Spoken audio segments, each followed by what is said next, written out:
যে ৭ ডিচেম্বৰৰ পৰা আৰম্ভ কৰি ১৭ ডিচেম্বৰলৈকে যি কাৰ্বি আংলঙৰ ভূমিৰ ওপৰত কেন্দ্ৰ কৰি পেলাই যি অনিৰ্দিষ্টকালীন অনশনৰ কাৰ্যসূচী আৰম্ভ কৰা হৈছিলে খেলাপি পশ্চিম কাৰ্বি আংলং জিলাত।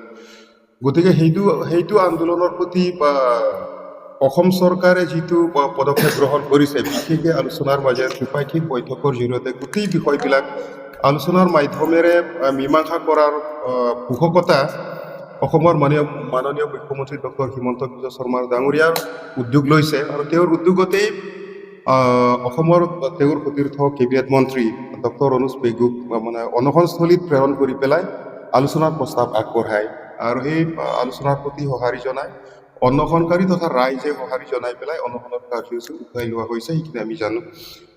আৰু এইটো সংক্ৰান্তত যোৱাকালি চিফ মিনিষ্টাৰ অফিচত আমাৰ ত্ৰিপাক্ষিক বৈঠক হৈছিলে। তাত অসমৰ মাননীয় মুখ্যমন্ত্ৰী নিজে উপস্থিত আছিলে। কাৰ্বি আংলং সমাজ কাউন্সিল হৈ মুখ্য কাৰ্যবাহী সদস্য তুলিৰাম ৰংহাং আৰু MP অমৰ সিং কিশোৰ ডাঙৰীয়া উপস্থিত আছিলে আৰু CMৰ এডভাইজাৰ ৱাশ্বিংটন উপস্থিত আছিলে আৰু আমাৰ প্ৰিন্সিপাল ছেক্ৰেটাৰী আছিল আৰু আমাৰ তৰফৰ পৰা কাৰ্বি ছাত্ৰ সন্থা, কাৰ্বি লামেড আমাই, কাৰ্বি কালচাৰেল ছ'চাইটিৰ পৰা আৰম্ভ কৰি বিভিন্ন জাতীয় সংগঠনক প্ৰতিনিধিত্ব কৰা ব্যক্তিসকল উপস্থিত আছিল। গতিকে আলোচনাটো আছিল অতি সৌহাৰ্দ্যপূৰ্ণ।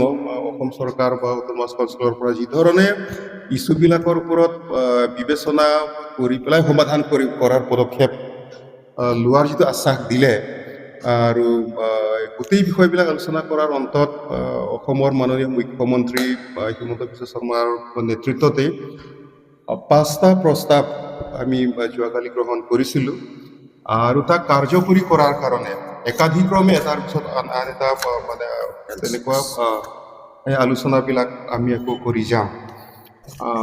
গতিকে প্ৰথম পদক্ষেপ হিচাপে মুখ্যমন্ত্ৰী ডাঙৰীয়াই নিজে ঘোষণা কৰিছিলে তেওঁ কি কাম কৰিব, সেইটো সংক্ৰান্তত ধৰক আমাৰ তৰফৰ পৰা ইমান বহলাই কোৱাৰ হয়তো প্ৰয়োজন নাথাকিব।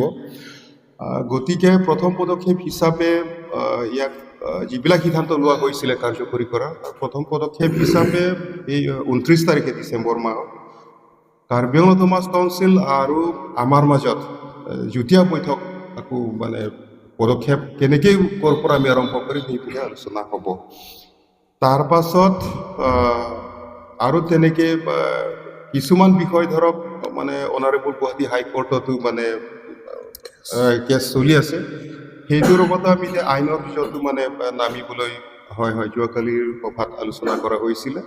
গতিকে থাৰ্ড ৰেছপণ্ডেণ্ট হিচাপে আন্দোলনকাৰীৰ সংগঠনৰ পৰা বা ৰাইজৰ তৰফৰ পৰা এতিয়া আইনী প্ৰক্ৰিয়াটো সোমাব, সেইটো সিদ্ধান্ত লোৱা হৈছিল। গতিকে এই গোটেই বিষয়বিলাক 5 জানুৱাৰীৰ ভিতৰত মানে কাউন্সিলে কাউণ্টাৰ এফিডেভিট দিব আৰু সেইদিনা আমাৰ ফালৰ পৰা আমি কাউণ্টাৰ এফিডেভিট দিম।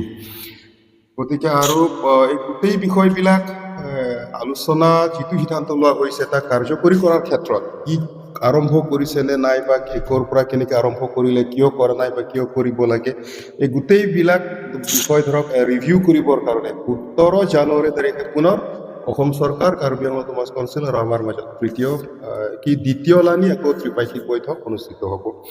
গতিকে এইটো আমাৰ যিটো আন্দোলন সেইটোৰ সম্পৰ্কত আমি প্ৰথমতে কাৰ্বি আংলঙৰ লগতে অসমৰ সদৌ অসম ছাত্ৰ সন্থাৰ প্ৰমুখ্যে যিমানবিলাক খিলঞ্জীয়াৰ মানে প্ৰতিনিধিত্ব কৰা জাতীয় সংগঠনবিলাক আছে অসমৰ সকলোলৈকে আমি আন্তৰিকতাৰে ধন্যবাদ জ্ঞাপন কৰিছোঁ।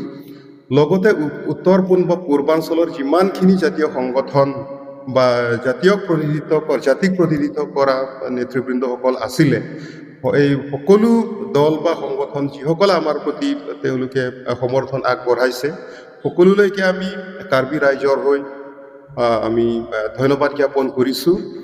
আৰু আমি ভাবোঁ যে বিশেষকৈ ভূমি বিষয়টো অতি স্পৰ্শকাতৰ বিষয় হ'লেও ভূমি যেতিয়া আমি মানে সুৰক্ষিত কৰিব নোৱাৰিম তেতিয়াহ'লে আমাৰ ৰাজনৈতিক, সামাজিক, অৰ্থনৈতিক গোটেই মানে ব্যৱস্থাটোৱেই কিন্তু নিশেষ হৈ যাব। গতিকে স্পৰ্শকাতৰ হ'লেও সাংবিধানিকভাৱে যিখিনি অধিকাৰ আমাক প্ৰদান কৰা হৈছে সেইটো আমি মানে ধৰি ৰাখিবই লাগিব, তাক সুৰক্ষিত কৰি ৰাখিবই লাগিব।